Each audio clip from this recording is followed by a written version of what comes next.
आश्रम से हमें महाप्रसाद मिल गया है। उत्तरकाशी से गंगोत्री लगभग 100 किलोमीटर है और अगर हम लोग 10-10 किलोमीटर भी चलते हैं तो लगभग 10 दिन में पहुंच जाएंगे गंगोत्री। अगर लिफ्ट नहीं मिला तो दुर्भाग्यवश अगर लिफ्ट नहीं मिलता है एक भी जगह पे तो अगर लिफ्ट मिल गया तो एक बार में भी जा सकते हैं, उसकी कोई गारंटी नहीं है। लिफ्ट लेने की अभी ज़्यादा कोशिश भी नहीं करी हमने। लगभग 4 किलोमीटर चल चुके हैं और 4 किलोमीटर चलने के बाद छाता लेने की पड़ी है ज़रूरत, क्योंकि हो रही है बारिश।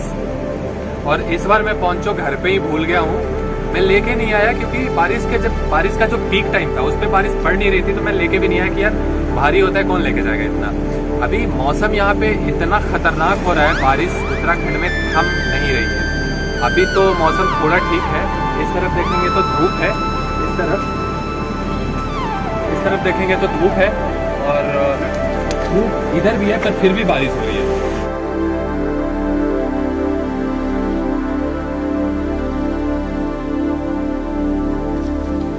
तो उत्तरकाशी से मैं लगभग 7 किलोमीटर चला था और आगे बढ़ने पे मुझे मिले एक अंकल मिले और इन्होंने हमारे बड़े बड़े बैग्स को देखा तो इन्होंने बोला अच्छा चल दिए हो पैदल यात्रा पे, क्योंकि हम लोग पैदल यहाँ रहे थे।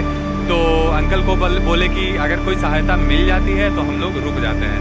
तो आज अंकल ने हमें अपने घर में रुकने को बोला है। आज अंकल के साथ ही रुकेंगे, अंकल के घर में। और अंकल हमें घुमाने के लिए लाए हैं गंगा के किनारे। यहाँ पे हमें मिले हैं महाराज जी और ये है महाराज जी का कुटिया। एक्चुअली यहाँ पे कोई दूसरा संत रहते थे पहले यहाँ पे, पर महाराज जी से बात हो रही थी अभी, तो इन्होंने बोला कि यहाँ पे कोई भी संत को आप ठहरा लो, एक जगह कोई भी संत ठहरता नहीं है। तो वो संत जो थे यहाँ से चले गए हैं और अभी महाराज जी यहाँ तैयारी कर रहे हैं, कुछ दिन ये यहाँ पे तपस्या करेंगे। तो ये है बाबा जी का कुटिया मंदिर के पीछे, और बाबा जी अभी थोड़ा सफाई कर रहे हैं वहाँ पे, क्योंकि वहाँ उनसे मैंने बात की और बहुत अच्छा लगा। डिसिप्लिन बिल्कुल मेंटेन करके रखा है अपने जीवन में। मैं क्या ही बताऊँ उनके बारे में, इतने छोटे टाइम में मैं नहीं बता पाऊँगा। टाइम मिले तो मैं कभी उनसे बात करूँगा, जो कैमरे में रिकॉर्ड करके आपके पास भी मैं उसको आप लोगों को भी दिखाऊँगा। और यहाँ पे देख सकते हैं गंगा बह रही हैं कितने शानदार तरीके से, कितना खूबसूरत नज़ारा है यहाँ पे। गौमुख के हिमपात से ये निकल रही हैं भागीरथी नदी। जब अलकनंदा नदी और भागीरथी नदी देवप्रयाग में जाके शामिल होती हैं तब आधिकारिक तौर पे गंगा नदी का निर्माण होता है, पर उत्तराखंड के लोग इसे ही गंगा नदी मानते हैं। और अब हम लोग सोने वाले हैं यहाँ पे। अंकल ने एक अच्छी व्यवस्था की है हमारे लिए, उनके पास रूम पड़े थे तो ये वाला रूम हमें दिया है रहने के लिए। रात गुजारेंगे और सुबह निकल लेंगे फिर से अपनी पैदल यात्रा पे। हो चुकी है सुबह और अंकल के द्वारा दरवाजा खटखटाने पे हमारी नींद खुली। दरवाजा खोलने पे अंकल चाय का कप और ट्रे में बिस्किट सजाए हुए दिखे। चाय बिस्किट करके मैं फिर से अपनी यात्रा जल्द ही प्रारंभ करने वाला हूं। आज हम लोगों ने ले लिया है विदा। कल लगभग 7 किलोमीटर चले थे और अभी 2 किलोमीटर चले हैं। अभी वीडियो शूट कर रहे हैं और आगे आज देखते हैं क्या क्या होने वाली आगे कौन मिलता है, कौन लिफ्ट देता है, नहीं देता है, क्या क्या होता है, मैं सब दिखाने वाला हूँ आपको। क्योंकि मेरा कोई प्लान नहीं होता, बस प्रकृति के हिसाब से मैं चलता जाता हूँ। ये देखिए पहाड़ों में कैसे गांव बसाया जाता है। ये देख सकते हैं पहाड़ों की खेती, पहाड़ों को काट काट के ऐसे खेती बनाई जाती है और यहाँ पे घरें भी हैं। एक गांव बसा हुआ है पूरा और सामने से गंगा बह रही हैं। लगभग 2 किलोमीटर ही पैदल चलने के बाद हमें मिल चुकी है लिफ्ट। और भैया लोग भी यहाँ पे खाना खा रहे हैं, इन्हीं लोगों ने हमें दिया है लिफ्ट। और यहाँ पे बैठ के अभी भैया लोग भी खाने उतरे हैं, तो हम लोग भी चाय पराठा कर लेते हैं, फिर आगे निकलेंगे। नज़ारे खूबसूरत है भैया, पर कभी बारिश छूटत है, कभी बारिश रुकत है, कभी बारिश बंद होवत है, कभी बारिश पड़े जाते हैं। मिला जुला के एक्सपीरियंस अच्छा है, पर डर बारिश से है। देख रहे हैं नज़ारे, देख रहे हैं आप, देखते रहो और क्या। और हमारे साथ हैं यूपी के भैया शाहजहांपुर से। बात ऐसी है कि दयारा बुग्याल तक एक वैली है, वहाँ तक जाने के लिए लगती है परमिशन। और उत्तराखंड के लोगों के लिए कोई परमिशन नहीं लगती। तो मैं इनसे बोल रहा था कि यार यूपी और उत्तराखंड तो कब अलग हुआ है? 2002 में 20 साल हुए और थी। तो क्या बोलना चाहोगे? मैं सिर्फ ये बोलना चाहता हूँ कि साहब जब उत्तराखंड वालों के लिए फ्री है तो भाई हम भी तो भाई हुए और बड़े हुए, तो कायदा ये बनता है कि थोड़ा सा मेरे को छूट मिलनी चाहिए भाई ऊपर से आने के लिए। हमसे यार क्यों भाई, हमसे पैसा भाई गलत ले रहे हो उत्तराखंड वाले भाई साहब। बड़े भाई को कोई हिस्सा नहीं दे रहा है ऐसे। थोड़ा सा 2%, मतलब मैं ये हिस्सा नहीं मांग रहा, बट हाँ थोड़ा सा यार फ्री हैंड तो दो। आप तो फ्री हैंड भी नहीं ले रहे हो, जाओ तो उसका भी परमिशन ले लो। कैसे भाई बात बनेगी? हाँ, आप लोग हमारा सपोर्ट करें।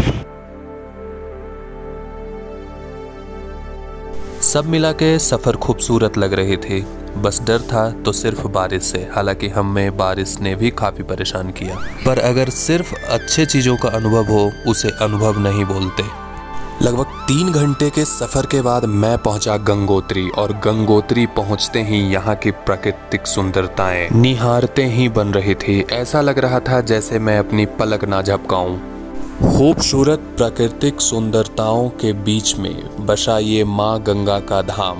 ऐसा लग रहा था जैसे खुद माँ गंगा इमेजिनरी पेंटिंग के बीच में अपना घर बनाया हो।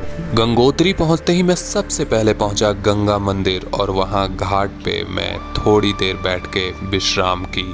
गंगोत्री धाम हिंदुओं के 4 धाम में से एक महत्वपूर्ण धाम है। गंगोत्री में नदी के बहने वाले स्रोत को भागीरथी कहा जाता है, और देवप्रयाग के बाद से यह अलकनंदा में मिलती है, जहां से गंगा नाम कहलाती है। पवित्र नदी का उद्गम गोमुख पर है, जो कि गंगोत्री ग्लेशियर में स्थापित है, जो कि गंगोत्री से 19 किलोमीटर का एक ट्रैक है।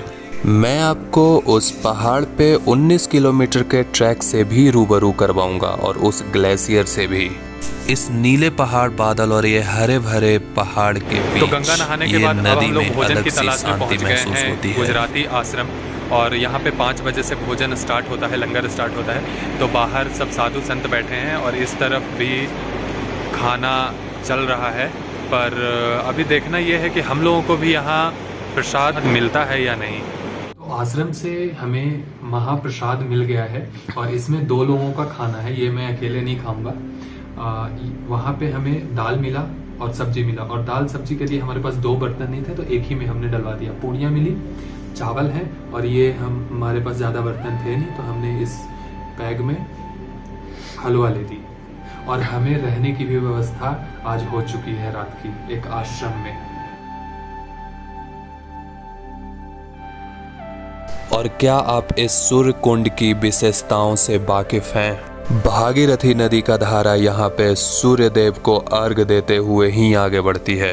हमारे पुराणों में भी सूर्य कुंड की महत्ताएं बताए गए हैं। चुके हैं अभी पांडव गुफा की ओर। यहाँ पे देख सकते हैं कितना समतल है भूमि, पहाड़ों पे पहाड़ कितना समतल है ऊपर। लगता है जैसे मैं कोई मैदानी क्षेत्र में अभी आ चुका हूँ। और ये जो मेरे पीछे ट्रैक देख रहे हैं, यही ट्रैक जो है आगे की ओर जाता है पांडव गुफा की ओर। गंगोत्री घाट से पांडव गुफा लगभग 2 किलोमीटर होगा, और ट्रैक बिल्कुल समतल ही है, तो कोई दिक्कत नहीं होती है पांडव गुफा तक जाने के लिए। ये पहुंच गए हम लोग पांडव गुफा। ये एक पत्थरनुमा बहुत बड़ा चट्टान है और नीचे गुफा। यहाँ पे पांडव रुके थे अपने वनवास के दौरान। ये काफ़ी डरावनी भी है क्योंकि हम लोग रात के टाइम आए हैं और पता नहीं अंदर क्या मिलने वाला है। यहाँ हैं महाराज जी बैठे हुए पांडव गुफा के अंदर आ गए हैं रात में, और यहाँ हैं महाराज जी बैठे हुए। अपने को पहचानो हम किस लिए यहाँ अवतरित हुए हैं, हमारा क्या कर्तव्य है। हम प्राणी हैं, मनुष्य हैं, हमारा क्या कर्तव्य है, उस कर्तव्य पे बराबर चलते रहो, यही तुम्हारा पहचान है। और अंदर महाराज जी से ज़्यादा बात तो नहीं हो पाई, ज़्यादा कुछ हम समझ तो नहीं पाए महाराज जी से, क्योंकि अभी रात था तो उन्होंने बोला कि आप अपने स्थान पे जाओ क्योंकि रात का टाइम है और इधर बाघ आते हैं। तो हो चुकी है रात और हमें मिल चुकी थी एक आश्रम शाम को ही, तो यहाँ पे बैग पटक के हम लोग चले गए थे गणेश गुफा, पांडव गुफा घूमने, और फिर आए हैं और आके थोड़ी एडिटिंग करके हम लोग सोने वाले हैं। काफ़ी आसानी से मिल गई यहाँ पे आश्रम। एक्चुअली उत्तरकाशी जब से मैं आया हूँ, जब से जगह जगह आश्रम आसानी से मिल जा रहा है इस तरफ। और जब मैं नॉर्थ ईस्ट तरफ गया था तो वहाँ पे तो मंदिर भी कम दिखते थे, आश्रम की तो दूर की बात है। और हमारे साथ हैं यूपी वाले भैया। तो क्या बोले कि इस आश्रम में आने की वजह बताइए, कैसे मिला आश्रम हम लोगों को ये? आश्रम बाबा जी मिले एक, हाँ तो मैंने उनसे बोला हाँ। कि महाराज जी छत चाहिए थी। छत कहाँ लेके जाओगे, बैग में? नहीं, मतलब सर छुपाने के लिए छत, क्योंकि बारिश हो रहा है ना, हाँ। तो चाहिए था छत। अच्छा तो मैंने उनसे कहा कि महाराज जी बस छत चाहिए मेरे को, अच्छा, कमरा की कोई ज़रूरत है नहीं मेरे को, छत दे दो हमें। हाँ सिर्फ छत दे दीजिए जिसके नीचे हम आराम से मतलब भीगे ना, बस कि बारिश आ जाए तो भीगे ना। तो महाराज जी ने क्या किया कि पूरा शानदार कमरा ही दे दिया। हाँ शानदार कमरा, लग्जरियस ही हमारे लिए तो लग्जरियस, बिल्कुल एकदम एक नंबर है ना। और लग्जरियस इस वजह से बोलेंगे कि यहाँ पे हमेशा गीता, रामायण और शिव पुराण हमेशा चलती रहती है इस आश्रम में। नीचे मैं सुबह दिखाऊंगा वो सारे आपको, और यहाँ पे हमेशा पूजा पाठ होता रहता है। तो भाई साहब हम ठहरे स्नातनी, और हमारे लिए तो लग्जरियस का मतलब बनता यही है।